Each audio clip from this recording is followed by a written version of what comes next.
او زه به تاسو ته یو مثال پیش کړم ملګرو. دا مثال واورئ. حدیث به صحیح وي، په بخاري کې به موجود وي، سند باندې به غبار نه وي، متن به ضبط وي، لیکن قابل عمل به نه وي. هیڅوک اجازه نه لري چې په دې حدیث باندې عمل وکړي. معروفه مسله ده. نبی کریم علیه السلام فرمایي کم شی چې اور مسه کړی او چا وخوړه او داسې مات دی دوباره به اودس کوي. دا حدیث په ټولو صحاحو کې شته دی چې د اور مسه کړی شی دی، چای دې وڅښه اودس دې مات دی، شوروا دې وخوړه اودس دې مات دی، پلاو دې وخوړه اودس دې مات دی. حدیث په اعتبار د سند او د متن سره صحت ته رسېدلی. تاسو ماته یو وابي راوښیئ چې په دې حدیث عمل کړی. تاسو تر اوسه لیدلی دی؟ یا تاسو د یو وابي نه دا حدیث اورېدلی دی چې تاسو ته بیان کړی چې رسول الله علیه السلام فرمایي چې د اور مسه شده شیم چې وخوړه تاسې به اودس کوئ؟ نه، داسې به څوک پیدا نشي، نه یې بیانوي نه یې چاته وایي. ولې؟ امام ابو حنیفه د حدیث د عمل دپاره قواعد او ضوابط لګوي. دا حدیث به د ظاهر د قرآن نه خلاف نه وي. دا حدیث به د عام بلوا د صحابه نه خلاف نشي، نه یې واقع شوی. ټول صحابه حاضر دي، هغه د حدیث نه خبر نه دي. یو صحابي روایت کوي، دا غیر معمول دی. دا حدیث به منسوخ نه وي، په ده به نسخه نه وي وارده شوي. ګڼه حدیث دي منسوخ دي. ته چې علم نه لرې، ناسخ او منسوخ په حدیثو کې نه پېژنې، ته به څنګه په حدیث عمل کوې؟ تا ته ضرورت دی چې امام ابو حنیفه ته به رجوع کوې او په دې خبره پوهېده.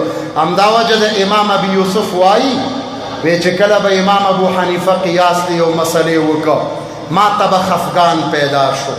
شاګردو وی زه به په دې خفه وم چې اوس به بیا خلک اعتراضونه کوي چې تاسې اهل رای یاستئ.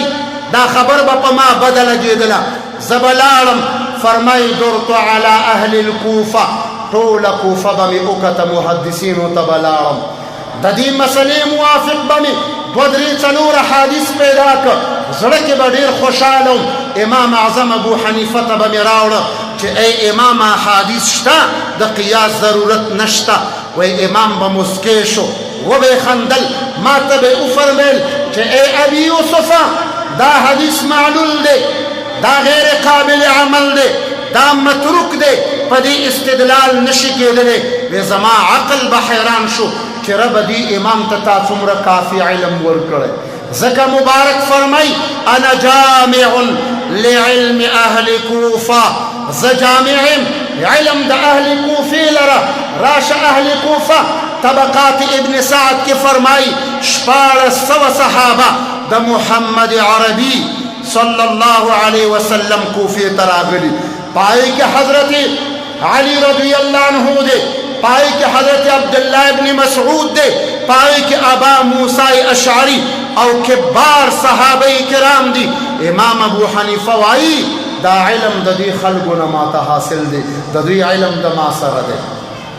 دا اعتراض دا ډېر بېځایه اعتراض دی په ائمه او مجتهدینو حضراتو باندې.